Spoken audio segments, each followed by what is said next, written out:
Donc dès les origines, dès les premières automobiles, dans la mesure où il y avait des femmes et des hommes qui montaient dessus, il a fallu adapter sa garde-robe à cette pratique. Donc on a vu apparaître des articles spécifiquement créés pour cet usage, des couvertures par exemple, puisque évidemment les voitures étaient des habitacles complètement ouverts, donc il fallait se protéger du froid et de la poussière, mais surtout on a vu apparaître des manteaux d'automobilistes et des cache-poussières, donc c'est le terme consacré, des cache-poussières qui sont des sortes de grands manteaux un peu informes,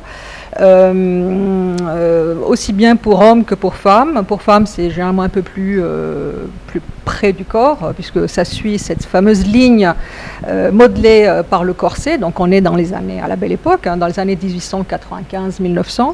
Et donc il y a ces fameux cache-poussières qu'on porte par-dessus tous les fanfreluches, tous les falbalas de l'époque pour se protéger de la poussière. Et puis, article fondamental, des voiles d'automobilistes, c'est-à-dire qu'on se protège le visage et le chapeau avec un voile, une sorte d'énorme métrage de soie, généralement un peu semi-transparent, sur lequel on incruste une visière en mica. Loin, ouais, je trouve que s'il y a des moments forts ou des moments moins forts, en tout cas pour ceux que je vais considérer comme des moments forts, je trouve qu'il y a une corrélation forte avec des gros bouleversements d'environnement, enfin, qu'ils soient économiques ou de progrès technologiques, techniques. Quelque part, effectivement, les années 50, 60 et même les années 20 avec l'Art déco, ça a été des moments forts de rencontre entre la mode et l'automobile, mais c'était des moments de construction. Donc si vous voulez, tous les champs artistiques, tous les champs industriels étaient en construction et, simultanément et se rencontraient. Il y avait presque un glamour de la construction. C'était des périodes très tournées comme ça vers le futur, où on rêvait le futur, donc porteur de fantasmes, donc porteur de créativité. Et du coup, tout ça faisait qu'à un moment donné, ça fusionnait, quoi. Donc, moi, je suis un peu... non, mais... Et donc, je trouve que c'est pour ça que quand on regarde un petit peu les années 60, avec d'un côté la mode futuriste des Courrèges, des Cardin, et puis de l'autre les concept cars futuristes, c'est un moment très très fort, c'est un des moments les plus marquants et les plus mythifiés du coup par les photographes et même par la télévision à ce moment-là. On est passé dans l'automobile comme dans la mode, finalement à un moment au début du siècle où en fait les carrosseries de carrossiers étaient uniques, les vêtements étaient fabriqués à l'unité, c'était de l'unicité. Ensuite, on a eu en effet ce grand mouvement des années 20, mais qui inclut aussi l'architecture, le Corbusier, Voisin, l'art, tout cette aspiration vers un futur meilleur. Ensuite, il y a eu le début de la masse production, c'est-à-dire l'après-guerre, c'est ça, c'est des voitures populaires, c'est une mode qui finalement passe d'un stade complètement artisanal à un stade semi-industriel, puis industriel. Et puis finalement, dans les années 70, on a vu un petit peu se scinder les choses en deux, c'est-à-dire qu'on a retrouvé les deux, à la fois de l'unicité sur les concept cars et la haute couture. Et c'est au même concept car, haute couture, c'est au même niveau. Il y a une expérimentation au travers des concept cars, comme il y a eu dans les années 70 au niveau de la haute couture.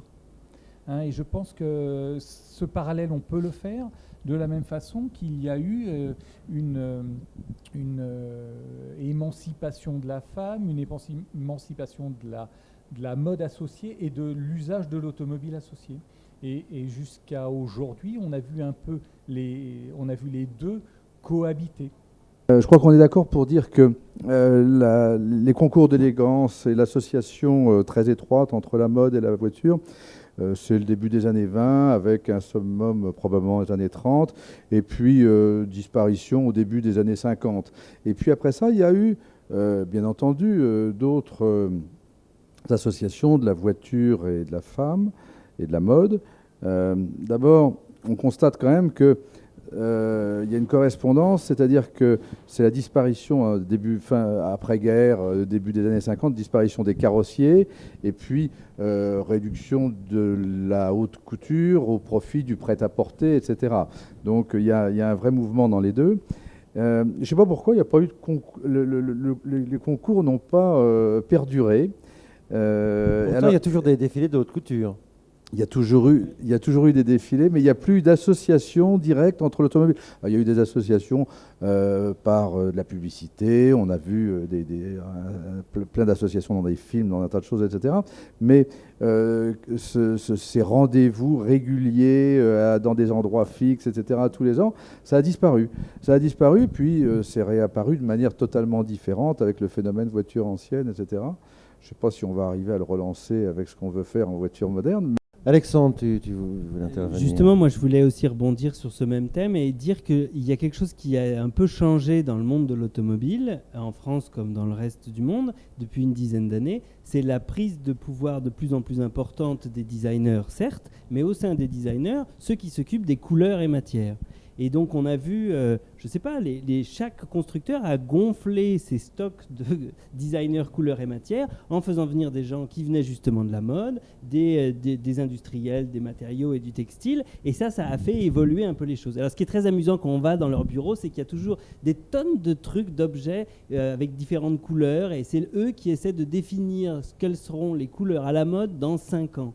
Et donc c'est là où ça rejoint ce que disait David, c'est-à-dire que les deux mondes sont obligés de réfléchir en commun et d'essayer de voir comment ça sera dans le futur. C'est ça que je trouve assez amusant. Il y a aussi une raison tout à fait technique automobile, et je suis très heureux de vous avoir écouté, monsieur, sur de nouveau les constructeurs français qui s'intéressent au luxe, car avant-guerre, quand on parle de haute couture automobile, qu'est-ce qui se passe ?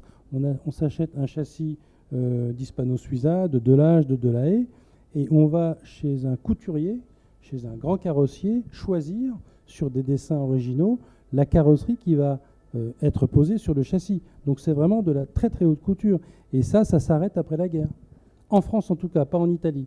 Pourquoi ? Parce que Fiat a donné du travail aux carrossiers italiens. Et c'est ce que me disait M. Bertone il y a une vingtaine d'années.